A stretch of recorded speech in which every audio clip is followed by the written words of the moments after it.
न जाम्बवती को, न रुक्मणी को, न कालिंदी को, न नागनजिती को, न सत्या, न लक्ष्मणा, लाए किसको साथ में? सत्यभामा को। प्रश्न हो जाता है कि सत्यभामा को ही क्यों? सत्यभामा को साथ में लेके आए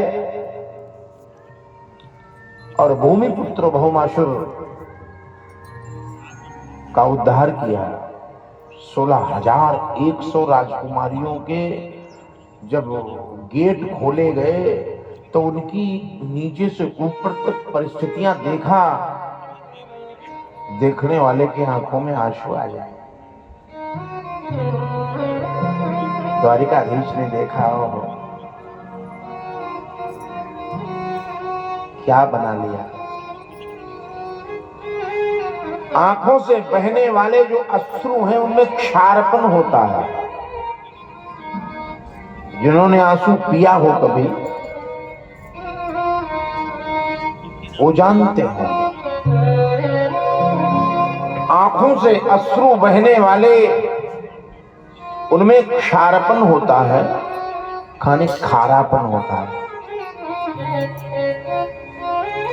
बहते बहते बहते बहते माने कपोल पर नालियां सी बन गई, घाव से हो गए, इतना रुदन किया। आज कृपा हो गई, जब द्वारिकाधीश सामने हुए तो कहा, देवियों, राजकुमारियों, आज तुम्हारे जीवन का सारा संकट और कंटक मिट गया। जाओ, अपने पिता के घर जाओ, अपने परिवार में जाओ, आनंद करो। अब आपके जीवन में संकट कभी नहीं आएगा, क्योंकि संकट पैदा करने वाला को ही भेज दिया, छुट्टी कर दिया।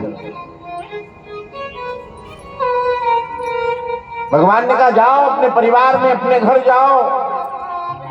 राजकुमारियों ने हाथ जोड़ा, कहा, प्रभु कहां जाऊं?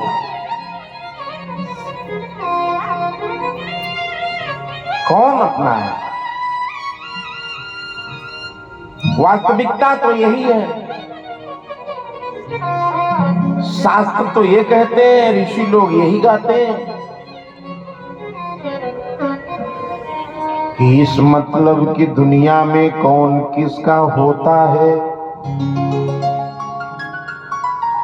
धोखा वही देता है जिस पर भरोसा होता है।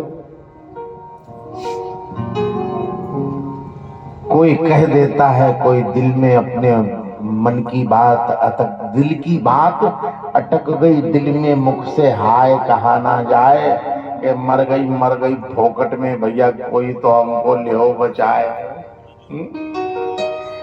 कोई प्रखर होके कह देता है और किसी के अंदर आग तप जाती है। ये जीवन की सच्चाई है।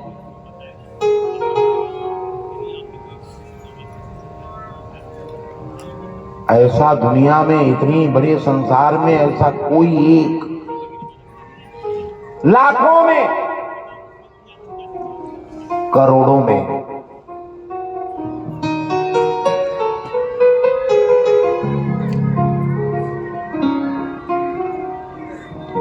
दो चार सुखी यहां लाखों में, आंसू है करोड़ों आंखों में। यहां गिन गिन के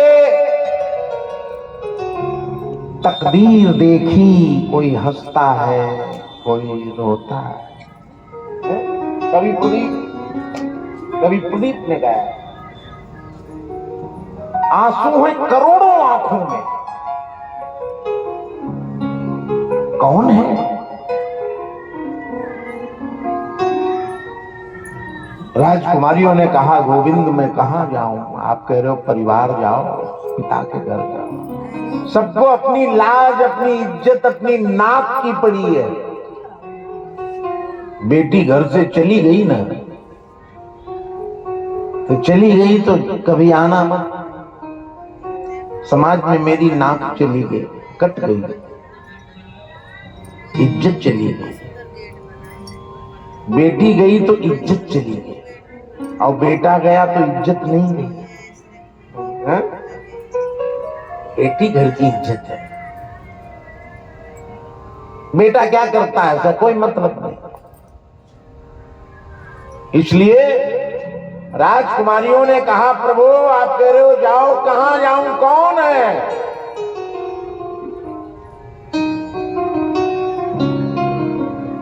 जाऊं कहां तजी शरण तिहारे, जाऊं कहां तजी चरण तिहारे, तेरे चरणों को छोड़ के मैं कहां चली जाऊं। अब कोई आसरा नहीं है, कोई सहारा नहीं है, मैंने तो आपके चरणों में समर्पित कर दिया। भगवान द्वारिकाधीश सोचने लगे, हो अगर इनको जबरदस्ती हम भगाते हैं कि जाओ, अब मुक्त हो कहीं भी जाओ, इनके जीवन में दो मार्ग हैं। एक मार्ग वो है कि आत्महत्या करके जीवन को समाप्त कर दे, दूसरा मार्ग वो है कि गलत कार्य, गलत मार्ग पे चली जाए, और दोनों कार्य जघन्य, दोनों मार्ग जघन्य अपराध है। गलत मार्ग पे जाएंगी तो समाज में गंदगी फैल जाएगी, और अगर आत्महत्या कर लें तो इससे बड़ा कोई अपराध नहीं। अब तो चुटकियों में काम कर लेते हैं लोग, थोड़ा सा गड़बड़ हुआ बर्दाश्त नहीं है, सहिष्णुता नहीं है, बस। नई पीढ़ी में तो सहन करने की ताकत है ही नहीं। अब ये सबसे बड़ी तपस्या है, जो दूसरों की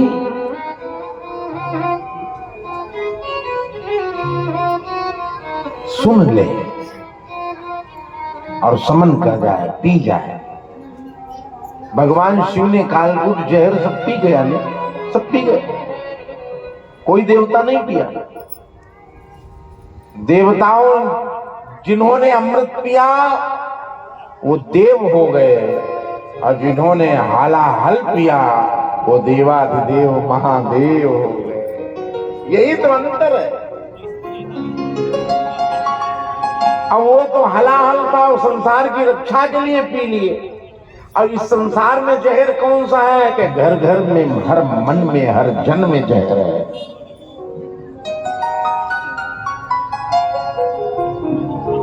सर्प डस ले तो व्यक्ति बच भी जाता है, लेकिन जिसको इंसान डस लेना,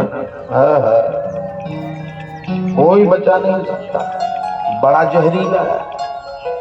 अब बाहर वाला जो जहर था वो बेकार हो गया, अब जुबान में ऐसा जहर लग गया है जो कि सारी सब फसलें सब नष्ट होती जा रही। माने घर की जो फसलें हैं, घर का जो बगीचा है, वो सिर्फ स्प्रे करते ना लोग, फसलों में कीटनाशक डालते हैं, तो वो कीटनाशक फसलों में डाल के तो केचुआ मर गए, गिद्ध मर गए, रही कहां, इसलिए बीमारियां बढ़ गई। जो राज रोग थे वो आम रोग बन गए। अब घर में स्प्रे और हो रहा है किस चीज का? कटुता का, कपटता का, अविश्वासता का, झूठ पाखंड का, एक दूसरे को बदनाम करने का, एक दूसरे की बुराई पे लगे रहने का, ये स्प्रे चल रहे हैं। तो घर में कहां कोई बचा? घर टूट गए। अरे मनु भी हमने फोन किया ना, इसलिए तो कहा कहां जाऊं। भगवान ने कहा बस दो मार्ग, वो भी ठीक नहीं है। अगर आत्महत्या कर ले तो भी जघन्य अपराध है। अपने प्रति कृतज्ञता नहीं, ये कृतज्ञता है। और गलत मार्ग पे जाएगी, समाज दूषित हो जाएगा। भगवान ने कहा सबसे एक साथ में एक बात मैं कहना चाहता हूं, हाँ या ना। देखिए किस परिस्थिति में भगवान ने सपोर्ट, सहयोग अपनाया है, और ऐसी ही स्थिति में अपनाते हैं कि अगर आप चाहें तो मैं आपको अपनी पत्नी के रूप में सभी को एक साथ स्वीकार कर सकता हूं, हाँ या ना? ज्यों कहा तो सारी 16,100 राजकुमारियों ने गोविंद के चरणों में लेट गईं और बली बली गई हैं, माने आनंद विभोर हो गई हैं। फिर प्रेमाश्रुओं की धार बह चली। प्रभु ये तो आपने इतनी बड़ी करुणा कर दिया, कौन करेगा? रंग दे चुनरिया, रंग दे चुनरिया, रंग दे रंग दे रंग दे।